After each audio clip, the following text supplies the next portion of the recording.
નમસ્કાર મિત્રો, ફરીવાર સ્વાગત છે તમારું અમારી યુટ્યુબ ચેનલ ધ ગુરુ CSE માં। આજના આ વિડીયોમાં સિલાઈ મશીનની માહિતી મેળવીશું। સરકાર તમને આ યોજના હેઠળ સિલાઈ મશીન ખરીદવા ₹15,000ની સહાય આપે છે। આજકાલ આ યોજનાની ઘણી ચર્ચા થઈ રહી છે, પણ આ યોજનાની ઘણાને પૂરતી માહિતી હોતી નથી। પણ આપણે આ વિડીયોમાં સિલાઈ મશીન માટે ₹15,000 કઈ રીતે મળવાપાત્ર છે તે તમામ માહિતી મેળવીશું, તો વિડીયોને અંત સુધી જોવા વિનંતી। સૌપ્રથમ તો જણાવી દઉં કે સરકાર દ્વારા સિલાઈ મશીન માટે સ્પેશિયલ કોઈ યોજના ચલાવવામાં આવતી નથી। આપણા ગુજરાતમાં ચાલતી યોજના માનવ ગરિમા યોજના, માનવ સમાજ કલ્યાણ યોજના અને હાલમાં નવી ચાલી રહેલ યોજના PM વિશ્વકર્મા યોજના, આ 3 યોજના જેમાં તમને ટૂલકિટ ખરીદવા માટે સહાય મળે છે। માનવ ગરિમા યોજના અને સમાજ કલ્યાણ યોજનાનું આપણે પહેલે જ વિડીયો બનાવેલ છે। અત્યારે હાલમાં જે યોજનામાં ફોર્મ ભરવાના ચાલુ છે તે યોજના PM વિશ્વકર્મા યોજના હેઠળ સિલાઈ મશીન ખરીદવા ₹15,000ની સહાય આપવામાં આવે છે। પણ આ યોજનામાં ફોર્મ ભરવા માટે અમુક પાત્રતા નક્કી કરવામાં આવી છે। જો તમે એ પાત્રતામાં આવો છો તો તમે 15,000ની સહાય મેળવી શકો છો। તો તે કઈ પાત્રતા છે તે જોઈએ તો તેમાં મિત્રો અરજદારની ઉંમર 18 વર્ષથી વધુ હોવી જોઈએ અને અરજદારના પરિવારમાંથી કોઈ સરકારી નોકરી કરતું ન હોવું જોઈએ। આ યોજનાનો લાભ પરિવારનો કોઈ એક જ વ્યક્તિ લઈ શકે છે। તમારા રેશન કાર્ડમાં જેટલા પણ નામ હોય તેમાંથી કોઈ એક જ વ્યક્તિ આ યોજનાનો લાભ મેળવી શકે છે।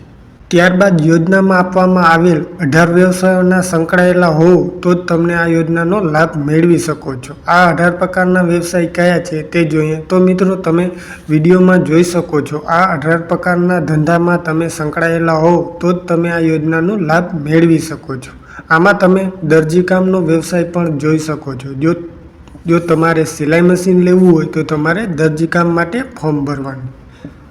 હવે મિત્રો વાત કરીએ આ યોજનામાં ફોર્મ કઈ રીતે ભરવું। તો મિત્રો ફોર્મ ભરવા માટે તમારે નજીકના CSE સેન્ટર પર જવું પડશે। નજીકના CSE સેન્ટર પર તમારે જરૂરી ડોક્યુમેન્ટ લઈ જવાના રહેશે। હવે આ ડોક્યુમેન્ટ કયા છે તે જોઈ લઈએ તો મિત્રો અરજદારનું આધાર કાર્ડ છે અને આધાર કાર્ડ સાથે મોબાઈલ નંબર લિંક હોવા ફરજિયાત છે।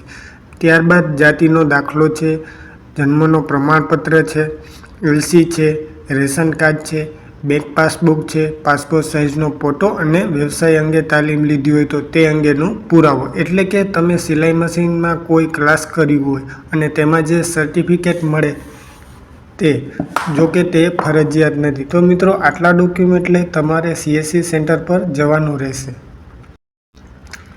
અરજીની મંજૂરી મળ્યા બાદ તમને SMS દ્વારા જાણ કરવામાં આવશે। તમારી અરજી મંજૂર થયા પછી તમને તાલીમ માટે બોલાવવામાં આવશે। મિત્રો તાલીમ લેવા માટે તમારે તમારા જિલ્લામાં જવાનું રહેશે। 5 થી 7 દિવસ તાલીમ ચાલશે અને ફરજિયાત તાલીમ લેવા જવું પડશે। તેમાં તમને 1 દિવસના ₹500 મળશે। તે તાલીમ પૂરી થયા બાદ બીજી તાલીમ આપવામાં આવશે। તે 15 દિવસ ચાલશે। જો કે તે તાલીમ જવું ફરજિયાત નથી। જો તમારે તાલીમ લેવી હોય તો તેમાં પણ તમને રોજના ₹500 આપવામાં આવશે અને તે તાલીમ પૂરી થયા બાદ તમને સર્ટિફિકેટ આપવામાં આવશે અને સાધન ખરીદવા માટે તમને ₹15,000 પણ મળશે।